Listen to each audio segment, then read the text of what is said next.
Olá, irmãos, graça e paz, tudo bem? Para quem não se lembra de mim, eu sou o Sandro, eu sou um dos professores da nossa Escola Bíblica Dominical e a gente vai dar sequência no nosso estudo da segunda carta de Paulo aos Coríntios. Semana passada nós o capítulo 10, o título daquele estudo foi O Ministério como um Campo de Batalha. Nós estudamos o capítulo 10 completo e hoje nós vamos estudar o capítulo 11 completo. O nosso estudo hoje vai se chamar A Defesa do Apostolado de Paulo. Nós vamos estudar o capítulo 11 inteiro, do versículo 1 ao versículo 33. A lembrar aos irmãos, nós estamos utilizando como material de apoio o livro do pastor Hernandes Dias Lopes, O Triunfo de um Homem de Deus Diante das Dificuldades. Para quem adquiriu o material, pode usar ele como material de apoio também, porque nós costumamos ser bastante fiéis ao material de apoio que nós estamos utilizando. Obviamente que a base do nosso estudo é a Bíblia Sagrada, é a Palavra de Deus, então também fica com a tua Bíblia aí. É a Escola Bíblica Dominical, então nós temos que estar com a Bíblia perto, aberta e pronta para ser utilizada, que nós vamos utilizar em alguns momentos.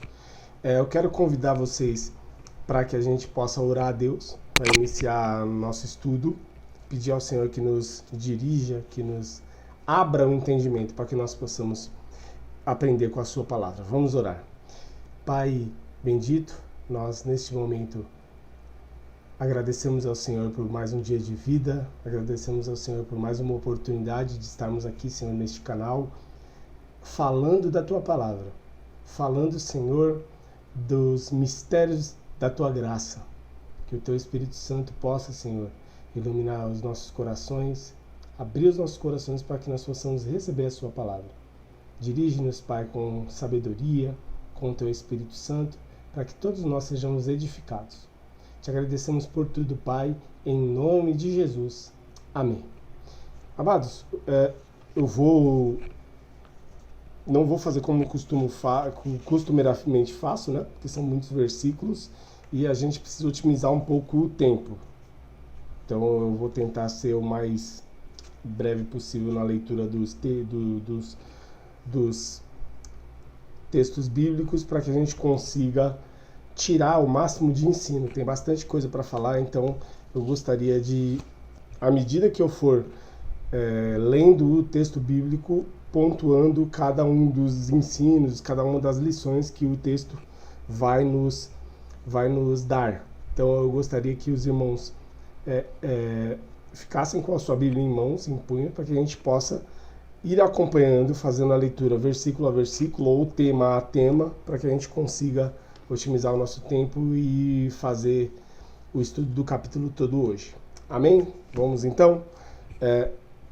Lembrando, segunda carta de Paulo aos Coríntios, do capítulo 11, dos versículos 1 ao 33. O texto é a defesa do apostolado de Paulo, porque na semana passada a gente viu que o apóstolo Paulo ele usa esse evento que está acontecendo em Corinto, a semelhança do que estava acontecendo nas igrejas da Galácia, ou seja, contra os Gálatas. Alguns judeus convertidos ao cristianismo, mas com práticas judaizantes, estavam influenciando os Gálatas a que eles continuassem com o cerimonial judaizante. E entre eles, diversas outras coisas que nós vamos aprender nesse estudo de hoje. Então, acontece a mesma coisa em Corinto com algumas peculiaridades, com um pouco mais de maldade. Então, semana passada a gente viu que o apóstolo Paulo ele utilizou esse evento para explicar que o ministério do cristão é um campo de batalha, constante campo de batalha, e que essa era uma batalha a ser travada. E um desses momentos, no capítulo 11, o apóstolo Paulo ele faz a defesa do seu apostolado. E ele não faz a defesa do seu apostolado no sentido de que ele se sente ameaçado. Muito pelo contrário. O apóstolo Paulo faz a defesa do seu apostolado para que ele possa utilizar do exemplo correto de como alguém que foi chamado por Cristo e que pregou o verdadeiro evangelho. Então, a defesa do apostolado de Paulo, a semelhança do que nós aprendemos semana passada, que é o ministério como um campo de batalha, não é agredir o adversário. Pelo contrário, é trazer edificação, iluminação e o evangelho ao coração de todos. Então, a gente percebe que quando os falsos mestres haviam chegado a Corinto, eles eram judeus, proclamavam ser apóstolos. Eles se diziam apóstolos de Cristo. Eles traziam cartas de recomendação, eles traziam... Aliás, a gente vai ver bastante semelhança, como semana passada a gente viu bastante também, bastante semelhança com os dias atuais. A gente pode até nos perguntar como pode os caras, tendo ciência disso, repetirem os mesmos erros. Irmãos, a religiosidade ela é algo diabólico. Não a religiosidade de forma correta, mas a religiosidade utilizada de forma errada, ela é diabólica. Então, esse contexto diabólico, ele passa pelo período apostólico, ele vem para a era medieval e ele continua até os nossos dias. Então, quando a gente tem a nossa mente e o nosso coração aberto para a palavra de Deus, a gente consegue entender, a gente consegue discernir esse tipo de coisa e consegue associar com as realidades que nós estamos vivendo hoje. Então, esses caras, eles traziam cartas de recomendação, eles ostentavam suas credenciais, eles eram oradores profissionais, eles se gabavam dos feitos miraculosos, eles eram arrogantes. A personalidade deles era uma personalidade de uma pessoa arrogante, ou seja, uma pessoa, eu sou bom, eu sou poderoso, eu sou um verdadeiro apóstolo. Mas quanto à integridade, eles eram impostores, avarentos, aproveitadores do rebanho, buscando o dinheiro do povo. Tá vendo como a gente começa a associar bem facilmente o que a gente tem vivido hoje? Paulo ele chama eles de falsos apóstolos, obreiros fraudulentos. Quem eram esses falsos apóstolos que ameaçavam a igreja de Corinto? Então, como a gente comentou agora há pouco, era semelhante àquilo que a gente viu na igreja dos Gálatas, né? Eram judeus convertidos ao cristianismo que tentavam impor práticas judaizantes. E aí no estudo de Gálatas que nós fizemos aqui na nossa igreja, a gente chegou à conclusão, como dizia o texto, que era um outro evangelho. Ou seja, se é outro evangelho, é anátema, é amaldiçoado, não é o evangelho de Jesus Cristo. O apóstolo Paulo, ele começa a perceber a propensão dos coríntios na direção desse novo evangelho. Então, o apóstolo Paulo, ele inicia a sua fala demonstrando cuidado pastoral com essa igreja. Ou seja, Paulo e o seu cuidado pastoral com a igreja. E isso serve para a igreja de modo universal. Apesar de nós estamos falando de Corinto especificamente, mas é algo que a Bíblia ela tem o seu contexto histórico-gramatical, que é isso que nós estamos lendo, todo o contexto que eles estavam vivendo.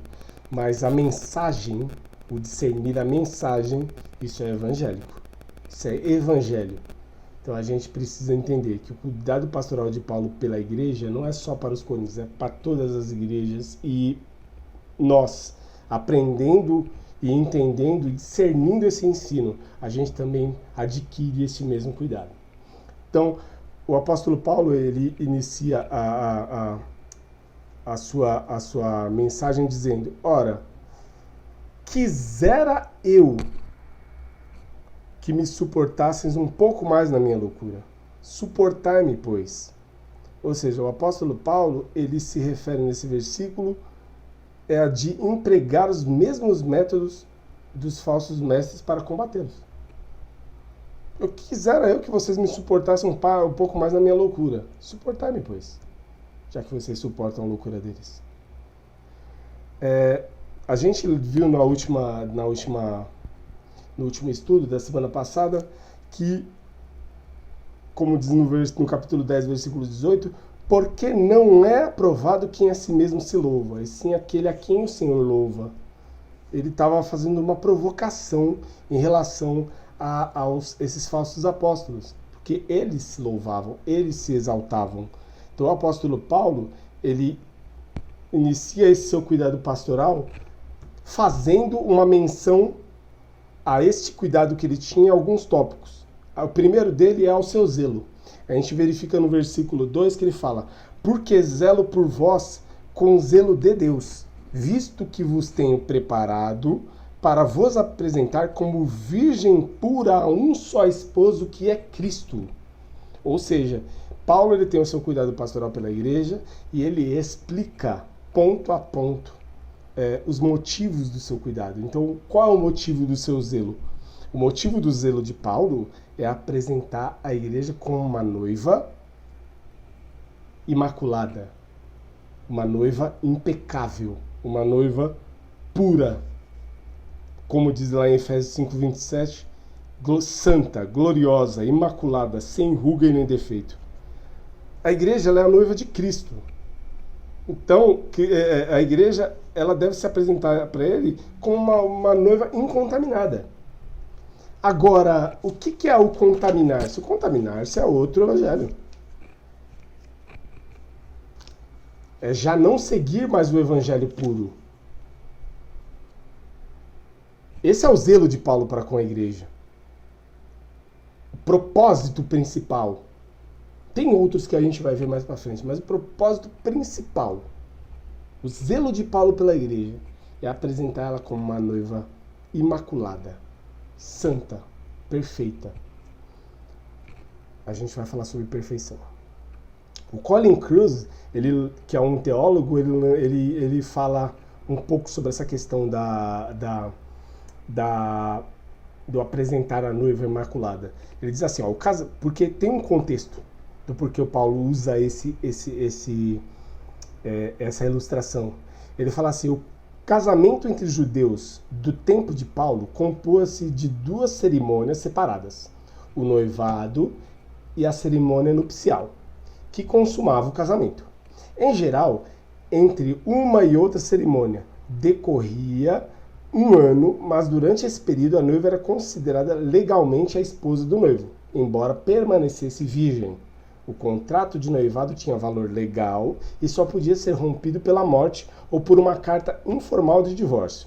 A infidelidade ou a violência de uma noiva assim desposada era considerada adultério e, como tal, recebia punição legal. Esse costume matrimonial nos dá contexto cultural da afirmação de Paulo aqui. Ou seja, seria um adultério. Já que a igreja é a noiva de Cristo. Se a igreja é a noiva de Cristo e ela aguarda pelo noivo para consumar as núpcias no dia do Senhor, o zelo de Paulo era para que ele, com o objetivo de ter plantado essa igreja, de ter pregado o evangelho, de ter alicerçado essa igreja no verdadeiro evangelho, apresentá-la como a noiva virgem. Olha a seriedade. O segundo ponto, no versículo 3, Paulo ele demonstra no seu cuidado pastoral pela igreja o seu temor. Ele diz assim, mas receio que assim como a serpente enganou a Eva com a sua astúcia, assim também seja corrompida a vossa mente e se aparte da simplicidade e pureza devidas a Cristo. Ou seja, os falsos apóstolos estavam pregando em Corinto uma nova versão do evangelho. Eles eram servos de Satanás, não de Deus. Porque se não é evangelho, é anti-evangelho. Se é anti-evangelho, não é de Deus, é de Satanás. Então, o único propósito era desviar os crentes de Corinto do verdadeiro evangelho. E ele usa aqui essa ilustração do Éden, porque é muito importante que a gente saiba que o problema do Éden não foi sexual. A gente tem na mente que o problema do Éden foi sexual. Se perceberam nus e tal, um viu o sexo do outro. Mas o problema não é isso. O primeiro ataque do diabo não é físico. O diabo ele não pensa em ganhar em primeiramente o físico, ele pensa em ganhar a mente. Porque quando Satanás ganha a mente, ele ganha tudo. Esse é o ponto. Satanás ele tenta a Eva, ele com astúcia, ele com a sua influência, ele faz com que Eva dê as costas para a palavra de Deus que dizia: daquela árvore você não deve comer. Ele consegue ludibriar ela e leva. Como diz Romanos 1,18. Vamos ler Romanos 1,18. Escola bíblica, irmãos, tem que abrir a Bíblia, não tem jeito. Escola bíblica é para isso mesmo. Vamos ler Romanos 1,18. Eu tô com Bíblia de carne e osso, hein, gente? Se tiver com Bíblia no celular e chegar mais rápido. 1,18 diz: do céu se manifesta a ira de Deus sobre toda a impiedade e injustiça dos homens que detêm a verdade pela injustiça. Ou seja, primeiro vem a impiedade, depois a corrupção. Primeiro Satanás ganha a mente, depois ele leva tudo.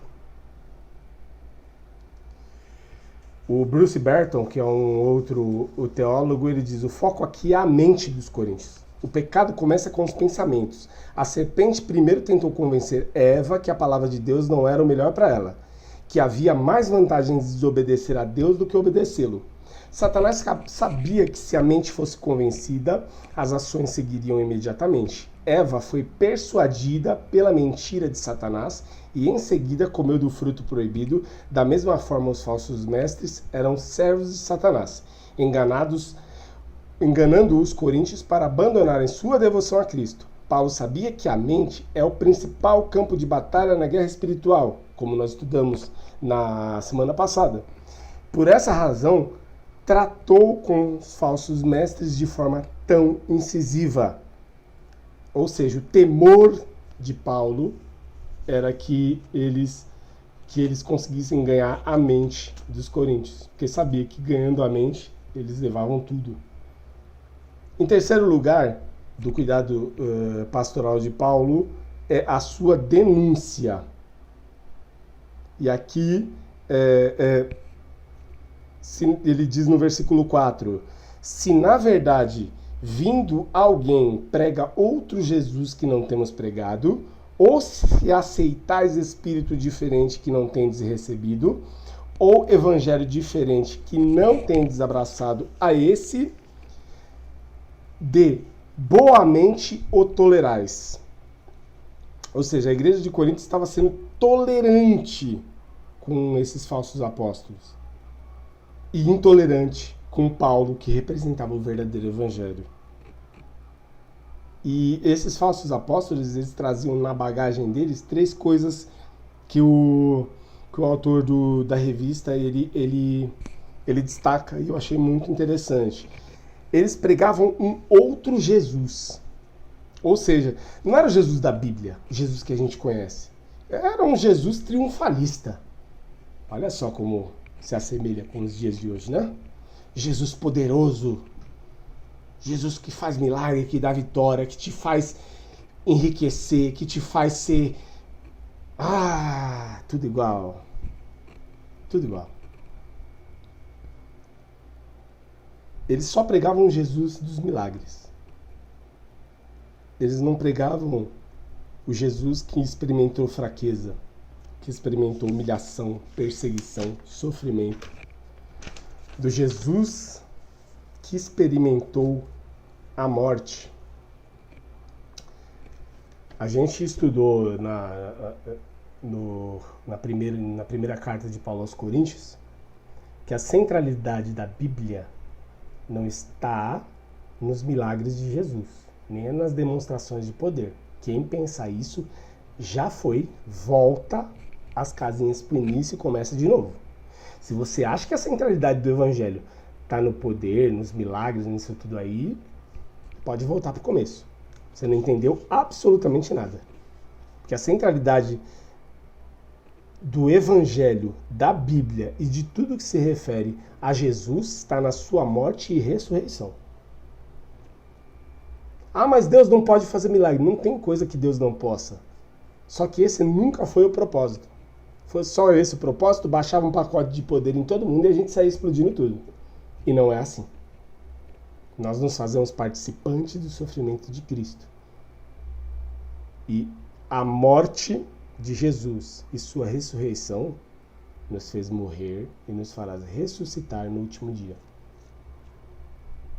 A gente precisa entender isso aí, tá? Pelo amor de Deus, em nome de Jesus, ninguém me aparece dizendo hoje em dia na nossa igreja como a gente tem estudado, como a gente tem vivido uma vida com afinco aos pés do Senhor para dizer que a centralidade do Evangelho é o poder, é os milagres. Aí é ruim demais, gente. Aí a gente precisa voltar pro Mobral, como se dizia antigamente. Eles tinham um outro espírito. Falando dos falsos apóstolos. O espírito deles era o espírito da arrogância, não da humildade. Era autoritário, não de mansidão. Era inspirado por Satanás e não por Deus. Tudo isso a gente percebia na pregação, no jeito deles tentarem ludibriar os cristãos de Corinto. Eles exaltavam a si mesmos, aplaudiam a si mesmos e repudiavam qualquer postura de abnegação, ou seja, qualquer postura de humilhação diante de Deus. Eles abraçavam outro evangelho. Só há um evangelho, e é o evangelho da cruz, como disseram agora. O evangelho da graça, do favor imerecido de Deus, do arrependimento do pecado e da fé em Cristo. É o evangelho que glorifica a Deus. Exalta a Cristo, exigem do homem arrependimento e fé em Cristo para ser salvo. Os falsos apóstolos apresentavam uma nova versão do evangelho, e essa versão era não apenas diferente, mas um falso evangelho. O evangelho, ele a gente tem um encontro com a palavra de Deus, da palavra de Deus nasce a fé, da fé nasce a gente entende e se arrepende dos nossos pecados, e do arrependimento nasce a nova criatura. Esse é o evangelho que glorifica a Deus. E é por isso que a gente vê tanta gente morta dentro das igrejas, tanto faz qual seja, que não entenderam isso aqui. E estão aí andando atrás de falsos apóstolos contemporâneos, falsos mestres. Em quarto lugar, ainda falando sobre o cuidado pastoral de Paulo pela igreja. Sua convicção, isso a gente vai ver nos versículos 5 e 6. Porque suponho em nada ter sido inferior a esses tais apóstolos, e embora seja falto no falar, não o sou no conhecimento, mas em tudo e por todos os modos vos temos feito conhecer isto. Porque os falsos apóstolos, eles arrogantemente, eles não só tentavam depreciar a pessoa de Paulo, como se colocavam maiores do que ele. Como nós falamos na última aula, e a gente tem falado no livro de Corinto, que os coríntios, como todos os gregos, eles tinham uma admiração pela retórica, pelas técnicas de oratória. Então, eles vinham como esses mestres da retórica. Eles davam mais ênfase a essas, como é que se diz? A essas apresentações, a essas demonstrações de eloquência, de técnicas de oratória, do que é o próprio evangelho. E eles usam um argumento muito utilizado nos dias de hoje, que é o argumento ad hominem, ou seja, você ataca a pessoa, não o argumento dela. Então, eles tentavam atacar a Paulo para desqualificá-lo. Só que Paulo, quando ele fala isso que a gente leu agora, ele não está se desqualificando. Entendeu? Ele, eu posso até ser falto no falar, mas não sou no conhecimento. Ele está provocando os coríntios a pensar no seguinte: cara, o mais importante é o evangelho. Porque eu bem podia chegar com vocês com técnicas de oratória, mas se eu venho sem evangelho, isso não tem nenhum poder.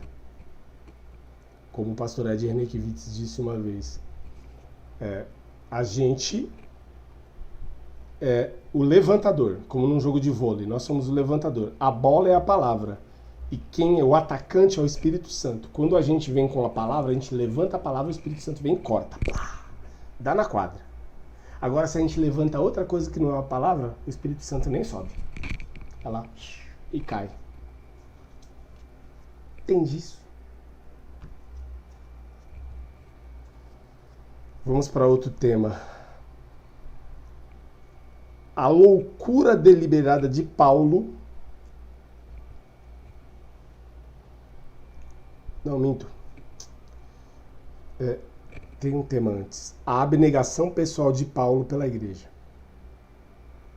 Que seria o capítulo 11, dos versículos 7 a 15. Os falsos apóstolos, eles tinham aquele afinco por serem mestres, oradores profissionais. E eles cobravam pelos seus discursos, viu? Olha só que interessante. Mais uma vez, fazendo a ponte entre esse tempo e os tempos de hoje. E na cultura grega, no contexto grego, quanto mais caro o orador cobrava, mais importante ele parecia ser. Um teólogo chamado Warner de Boer, ele diz que naquela época haviam muitos pregadores itinerantes que divulgavam uma série de filosofias, visões de mundo, religiões ocultos, ou seja, não eram necessariamente cristãos. E muitos deles apenas visavam obter dinheiro de seus ouvintes. Paulo ele queria se diferenciar de modo radical e claro desses personagens duvidosos. Só que assim, os coríntios, eles avaliavam um orador pela quantidade de dinheiro que conseguia arrancar do seu auditório. Um bom orador, por exemplo, ele podia arrancar dinheiro a dar com pau. E agora eles começam a acusar o apóstolo Paulo de ser um apóstolo sem credencial, porque ele pregou de graça para os coríntios. Só que assim, o apóstolo Paulo ele se defende dessa acusação de uma forma extremamente ousada. Porque ele vai defender o fato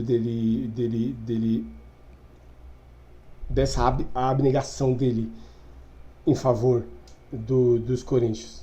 Ele vai pesado para cima dos caras. Ele diz assim, ele faz uma pergunta perturbadora no versículo 17.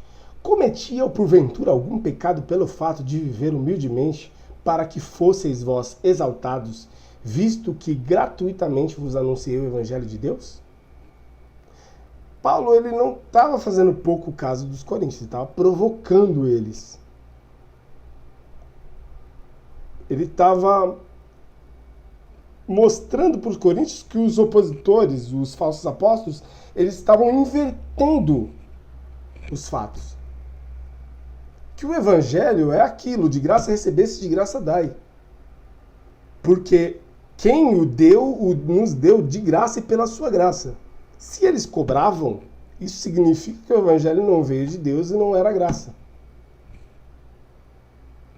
Eles usavam essa política financeira porque eles sabiam que no meio dos coríntios existia essa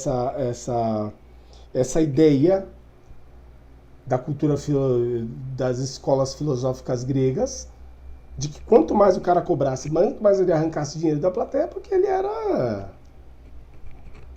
acima de todas as médias.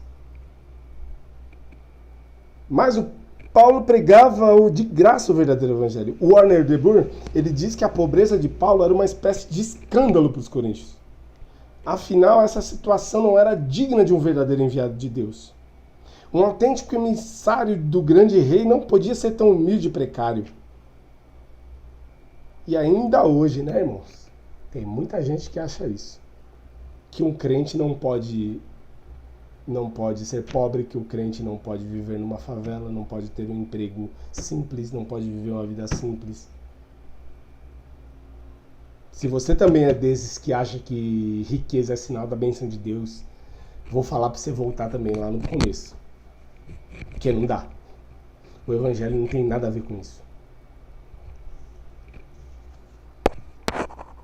Em relação à abnegação de Paulo pela igreja, o segundo ponto é um testemunho ousado. Dos versículos 8 e 9. Despojei outras igrejas, recebendo salário, para vos poder servir. E estando entre vós ao passar privações, não me fiz pesado a ninguém, pois os irmãos, quando vieram da Macedônia, supriram o que me faltava, e em tudo me guardei, e me guardei de vos ser pesado. Ou seja, o apóstolo Paulo não estava atrás do dinheiro deles, a motivação dele não era o lucro. Ele não viu a igreja como uma oportunidade de enriquecer. Paulo não estava nem aí para essa história. Paulo ele estava ali para fazer do evangelho. Porque, por exemplo, hoje em dia, há muitos pastores que fazem da igreja uma empresa familiar, por exemplo. E transformam o evangelho num produto, num púlpito, num balcão, o templo numa praça de negócios e os clientes em consumidores. Se a gente não entende isso, a gente cai no mesmo erro dos coríntios. O apóstolo Paulo ele dá testemunho durante seu pastorado de 18 meses em Corinto, passou privações e necessidades. Só que assim, ele foi suprido por outros cristãos, nem os de Corinto, porque ele sabia que ele não deveria ser pesado a eles. Por exemplo, ele usa a palavra grega silao. Silao, que significa despojar. E isso para o grego é muito forte. Porque despojar é como na guerra, né? Quando você vai para uma guerra e você vence o seu adversário, você despoja ele. Entendeu? Você tira a armadura, a espada, algum material de ouro, ou seja o que for. Você despoja ele. Então é muito forte isso para os coríntios, né? Que Paulo lhes fala, olha, eu não despojei vocês.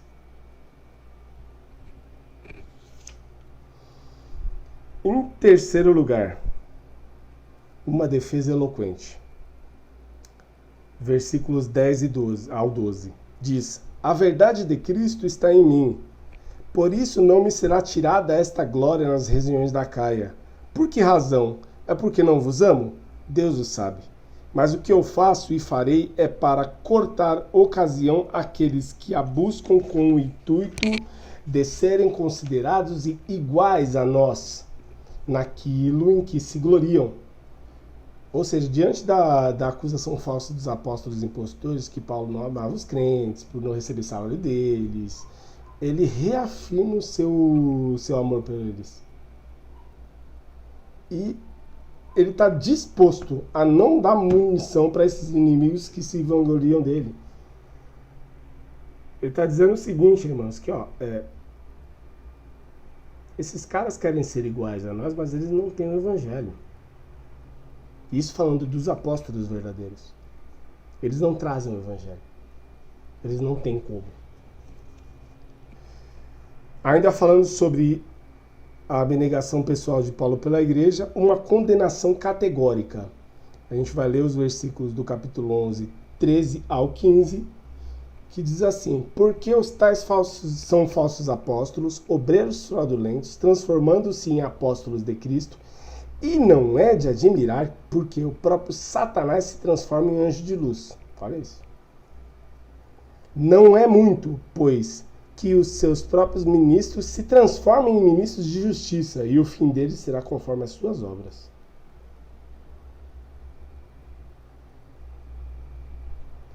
O apóstolo Paulo está dizendo que até Satanás pode se tornar um anjo de luz. Quando nós não estamos alicerçados na palavra e não temos o Espírito Santo, se Satanás aparece falando dessas coisas, para nós ele é um anjo. Se Satanás tomar alguns dos seus ministros, eu posso até te falar, viu, gente? É possível que dentro das nossas igrejas tenham muitos desses aqui. A árvore a gente conhece pelos frutos. Basta você olhar para a vida. Olhando para a vida você já vai perceber. Porque os satanases que se tornam anjos de luz, eles falam muita coisa de si mesmo, mas são incoerentes com aquilo que você vê.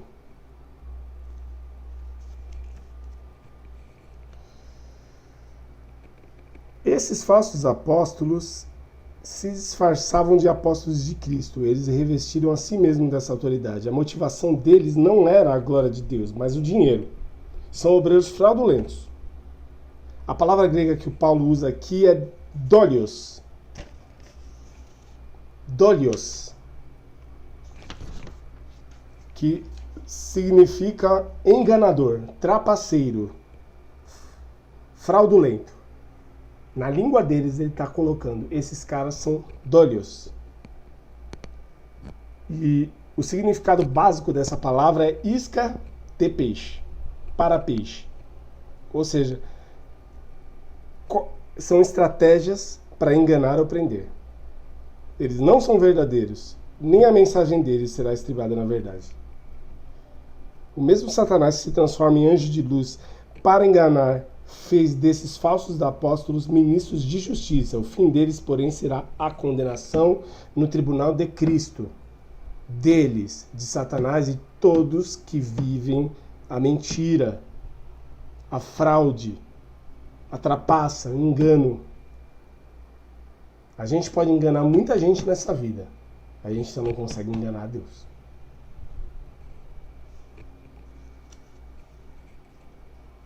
Além de tudo, o apóstolo Paulo ele diz que eles são obreiros, falsos apóstolos e obreiros fraudulentos.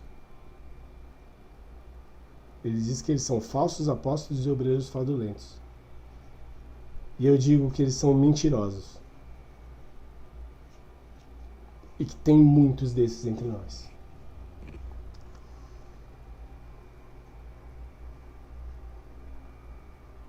A loucura deliberada de Paulo pela igreja.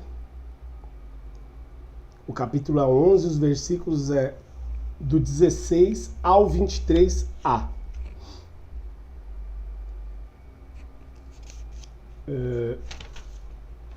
Aqui a gente vai abrir um pouco mais alguns outros textos.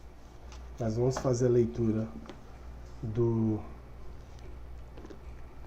16 ao 23a. 2 Coríntios capítulo 11, versículos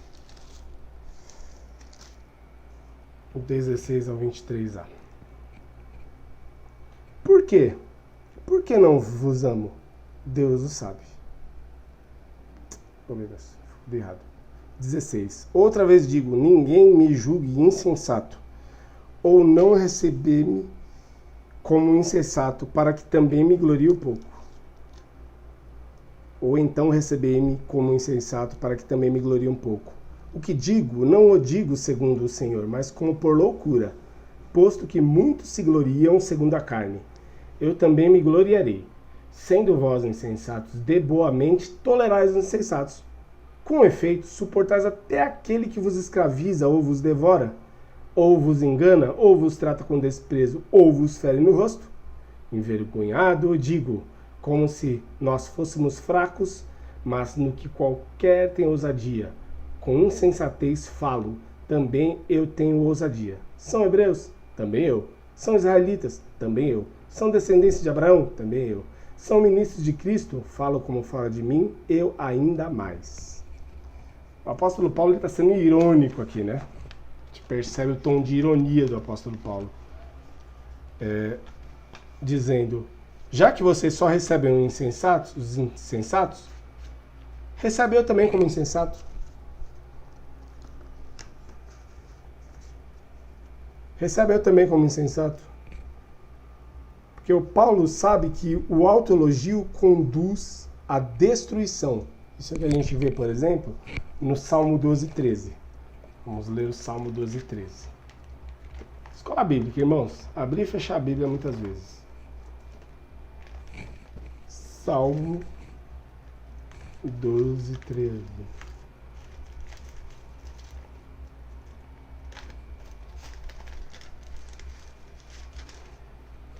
Que diz: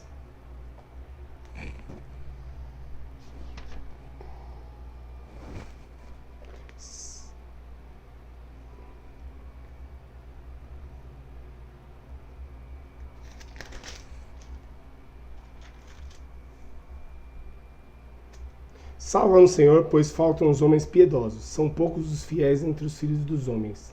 Cada um fala com falsidade ao seu próximo, falam com lábios lisonjeiros e coração fingido. O Senhor cortará todos os lábios lisonjeiros e a língua que fala soberbamente. Pois dizem, com a língua prevaleceremos. Os lábios são nossos. Quem é o Senhor sobre nós? Por causa da opressão dos pobres e do gemido dos necessitados, eu me levantarei agora, diz o Senhor. Porém, em segurança quem por ela suspira. As palavras do Senhor são puras, como prata refinada em forno de barro, purificada 7 vezes. Tu os guardarás, ó Senhor, desta geração, os livrará para sempre. Os ímpios circulam por toda parte, quando o que é vil é honrado entre os filhos dos homens. Vamos ler só o 12. E vamos ver o Provérbios 16:18. Provérbios 16:18.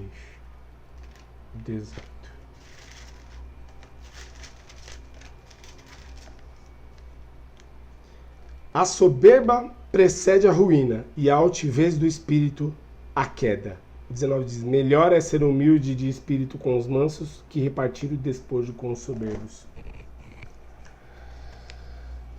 Ele sabe, o apóstolo Paulo sabe que a vanglória rouba a Deus da honra que só ele merece. O apóstolo Paulo, ele sabe que só Deus pode ser glorificado. Mas Paulo, ele tem que fazê-lo não por si mesmo, mas pelo evangelho que está pregando. O Warren Wiersbe, ele diz, quando disse que Paulo só estava se gloriando para o bem da igreja, enquanto os falsos mestres se gloriavam visando o benefício próprio, ou seja, aquilo que poderiam obter da igreja, a motivação de Paulo era pura. A motivação deles era egoísta. Ou seja, Paulo está consciente de que o ato de se gloriar, que está prestes a cometer, que é o que ele falou para os coríntios, é um ato de insensatez. Mas ele não quer que os coríntios o considerem insensato por isso. Ele quer que eles percebam a ironia. Porque se não fosse a ingenuidade deles, eles não estariam sendo ludibriados por esses caras. Você percebe aqui que o apóstolo Paulo, ele aplica uma metodologia semelhante, mas não igual. Ou seja, vamos ver aqui o versículo 16 ao 19.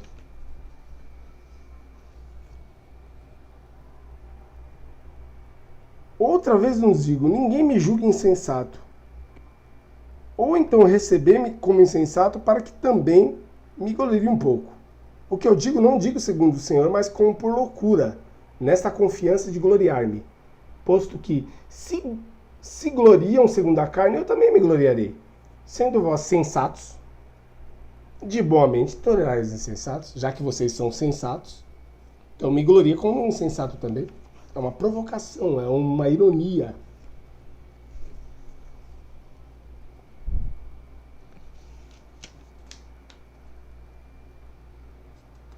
Em segundo, o apóstolo Paulo, ele no versículo 20, ele vai usar de uma tolerância reprovada. Tolerais quem vos escravize, quem vos devore, quem vos detenha, quem vos exalte, quem vos esbofeteie no rosto.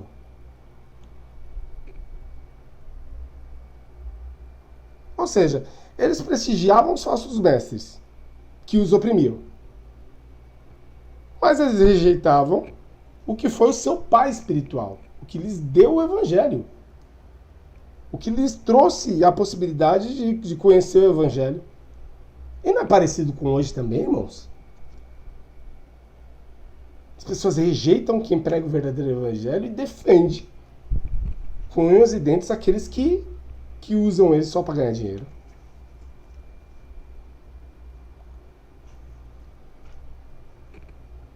Paulo, ele, nesse contexto, ele destaca 5 atitudes desses falsos profetas.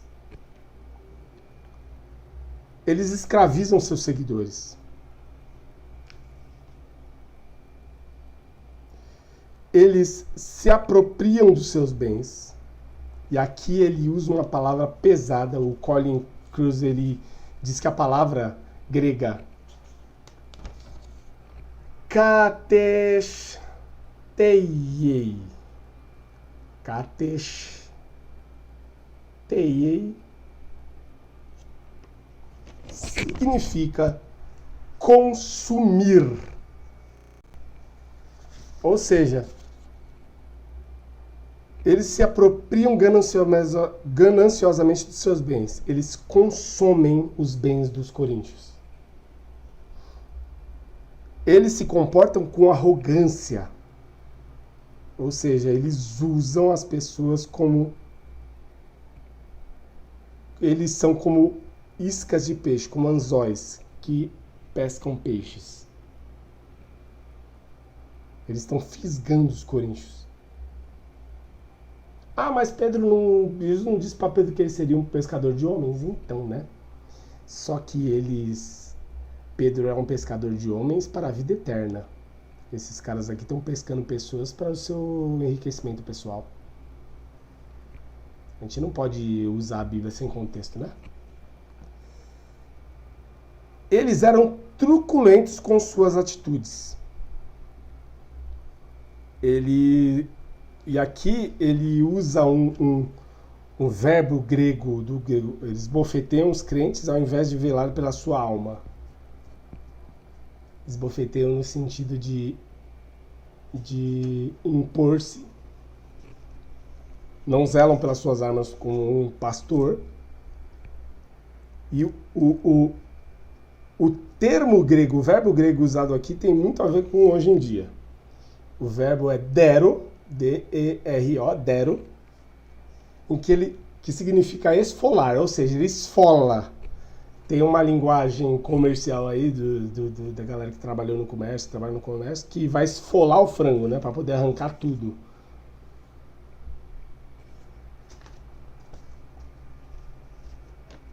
O apóstolo Paulo, ele tá falando aqui, tá fazendo referência a ataques verbais. E assim, os judaizantes, eles não hesitavam em humilhar os coríntios em público. Não é exatamente violência física, mas é violência verbal. Bem parecido com hoje em dia, né? Ainda no contexto da loucura deliberada de Paulo pela igreja, o desafio proposto. O apóstolo Paulo faz um desafio. Aqui no versículos 21 ao 23a ele fala: ingloriamente o confesso, como se fôramos fracos, mas naquilo em que qualquer tem ousadia, como insensatez o afirmo, também eu a tenho. Eles são hebreus? Eu também sou. Eles são israelitas? Eu também sou. São da descendência de Abraão? Eu também sou. São ministros de Cristo? Falo como fora de mim. Eu ainda mais. Falo como ainda fora de mim, naquele sentido de que o cara perdeu completamente o juízo. Estou fora de mim. Não estava. Mas como se. Que os coríntios ele pensavam que a mansidão de Paulo era um sinal de fraqueza. E a arrogância dos judaizantes um sinal de poder. E o apóstolo ele pega uma das coisas que seus adversários mais se gabam, o pedigree. Ou seja, vocês são judeus? Vocês são... Eu também sou. E sou até mais do que vocês. Não é uma posição arrogante essa, tá? É uma contra-argumentação diante do argumento deles. E a presunção de serem servos de Cristo. Visões e revelações, execução de sinais poderosos. O apóstolo Paulo, ele não se vangloria de si mesmo, para demonstrar que ele é inferior a ninguém. Ele utiliza um contexto de fora de mim, ou seja, fora de tudo isso daqui. Sou também e até mais. E a gente pode falar uma coisa. Os falsos apóstolos estavam se exaltando a se compararem com Paulo, dizendo que eram superiores a ele. Paulo aceita o desafio, ainda que admita que essa era uma atitude insensata. Os falsos apóstolos não têm êxito em relação a Paulo em nenhum dos quesitos de comparação. E Paulo evoca 4 comparações no desafio dele. Eles pretendiam ser hebreus. O William Barclay, ele diz que essa palavra se refere especialmente aos judeus, que se recordavam e falavam no antigo idioma judeu. Concordando com Barclay, o Fritz Henniker diz que o termo hebreu enfatiza o judeu puro, sem mistura de raça, e algumas vezes que para enfatizar um judeu que fala hebraico, ou um judeu da Palestina, se eles se consideram hebreus da gema, né? Que mantinham a tradição da língua materna, Paulo tirava nota 10 nesse item. Ou seja, dos 4, o primeiro eles já perderam. Pretendiam ser israelitas. Essa palavra descreve o judeu como membro do povo escolhido. O termo enfatiza caráter social e religioso, bem como as promessas e bênçãos nacionais provindas de Deus. Se eles consideravam israelitas legítimos e não apenas prosélitos, Paulo alcançava a nota máxima nesse quesito também. Perdeu. E pretendiam ser descendentes de Abraão. Se eles julgavam descendentes de Abraão herdeiros da promessa segundo a aliança, Paulo era totalmente aprovado, também nesse particular. A gente vê em Filipenses 3, 5 e 6, o qual inclusive ainda sugere que hebreus devem ser entendidos de modo étnico e israelita de modo religioso e social, enquanto descendentes de Abraão deveria ser entendido teologicamente, e Paulo passa em todos esses argumento riscado. Pretendiam ser ministros de Cristo. Se eles se julgavam ministros de Cristo, embora não fossem, Paulo era um verdadeiro ministro de Cristo, um servo de Deus Altíssimo. As credenciais de Paulo vai enumerar doravante não são uma coleção de medalhas, mas uma lista de cicatrizes. Até aqui Paulo fez um prelúdio daquilo que será doravante uma extensa lista do seu sofrimento pela igreja. Ou seja, naquilo que eles queriam depreciar Paulo como sendo um verdadeiro judeu israelita, a casa caiu. A sua defesa até aqui, o apóstolo Paulo, ele passou em todos. Só que aqui em diante do versículo 23b ao 33, o apóstolo Paulo, ele vai falar sobre o sofrimento intenso de Paulo pela igreja. Aqui ele vai falar dos trabalhos extenuados, ou seja, dos trabalhos que Paulo mais trabalhou, que Paulo mais se dedicou, e que ele não apenas suplantou falsos apóstolos nesse particular, mas trabalhou até mesmo mais do que os legítimos apóstolos de Cristo, que são os apóstolos de Jerusalém. A gente viu isso em 1 Coríntios 15, 10, no nosso estudo da primeira carta de Coríntios. E o apóstolo Paulo, o ministério dele não teve pausa.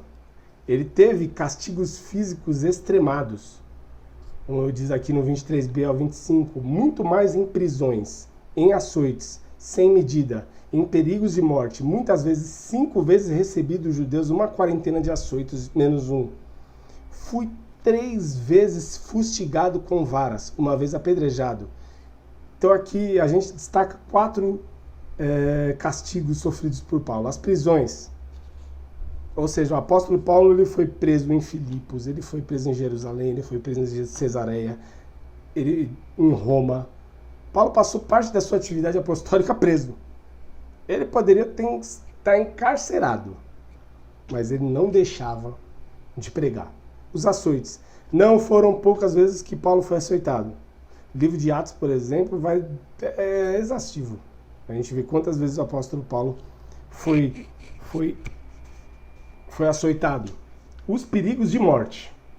O apóstolo Paulo, olha só, quantos perigos de morte.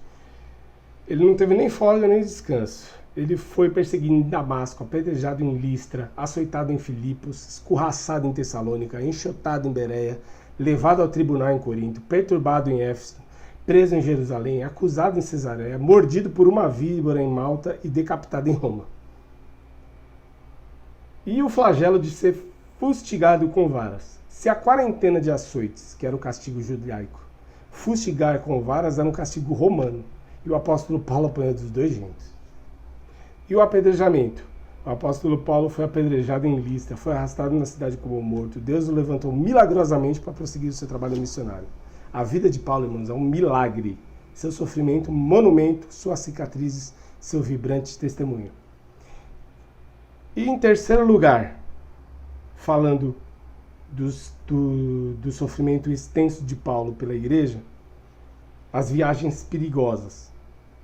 Em naufrágio 3 vezes. Uma noite e um dia passei na voragem do mar, em jornadas muitas vezes de perigo, em rios, em perigos, e salteadores em perigos, entre patrícios em perigos, entre gentios em perigos na cidade, em perigos no deserto, em perigos no mar, em perigos entre falsos irmãos. As viagens de Paulo foram aventuras épicas, cercadas de perigos.